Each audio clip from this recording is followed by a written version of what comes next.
এই মাটি নিয়ে কত কেস মামলা করো, জমি নিয়ে কত মামলা করো, মিথ্যা দলিল উঠাও। ও বড় লোকরা শোন বাবা, দেলের কান্ডা লাগা শোন। 20 বিঘা জমি আল্লাহ দান করেছে, আরো গরিবেরটা হক মারলি, কত জাল দলিল বানায়া ভোগ করলি জমিনটারে। আল্লাহ কয় ভাই জমিনটা আমি আল্লাহ পুরায়া তামা বানায়া দিব। এই জমিনের মধ্যে আমি কিচ্ছু বলতে কিচ্ছু রাখবো না, দালান থাকবে না, কোটা থাকবে না, বাড়ি থাকবে না, গাড়ি থাকবে না। কারণ তুরস্কের মতো 2 মিনিটে আমি শেষ করে দিব। তুরস্কের জমিনে 30 সেকেন্ড ভূমিকম্পে ফকির হয়ে গেছে, রাস্তার ফকির। যিনি ছিল কোটিপতি তিনি দাঁড়াইছে রাস্তায়।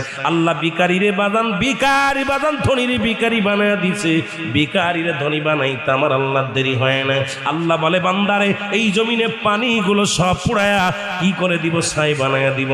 জমিনের মাটিগুলো পুড়ে তামা হয়ে যাবে, সেদিন কিচ্ছু